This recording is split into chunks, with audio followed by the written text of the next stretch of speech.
Hello people. Singapore has deployed the technology to mass-produce cyborg cockroaches. First, a bit of background.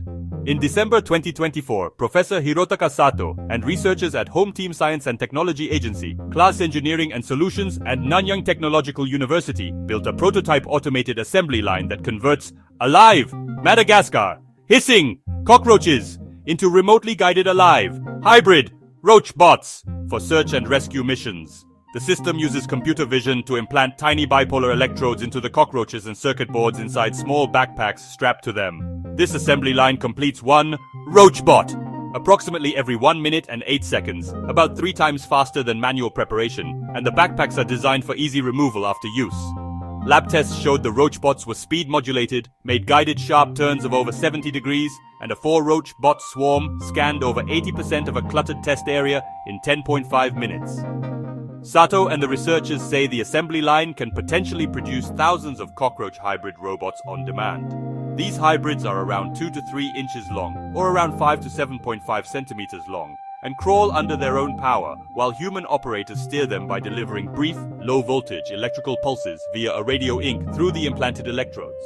And yes, these cockroaches do indeed hiss when agitated, at up to 90 decibels, as loud as a loud human voice or a vacuum cleaner. So imagine yourself being in an earthquake covered in rubble, and you hear a loud hiss, and out of the corner of your eye, you see these Madagascar hybrid, hissing, cyborg roaches crawling toward you. Anyway, a magnitude 7.7 earthquake struck Myanmar on March 28, 2025, causing extensive casualties and damage. 10 of these hissing roach bots were deployed into the rubble by Singapore Civil Defence Forces Operation Lionheart and Singapore's Home Team Science and Technology Agency on March 31st to assist in search and rescue. They were deployed a total of 5 times across 12 sites in some of the hardest hit areas of the city of Naypyidaw, carrying infrared cameras and human heat sensors to probe voids that were difficult for human rescuers and conventional robots to reach. Many are calling this the first time cyborg insects have been used in a humanitarian effort. But can using cyborg insects de facto be humanitarian? Are these commandeered roaches sentient? Do they feel pain and stress?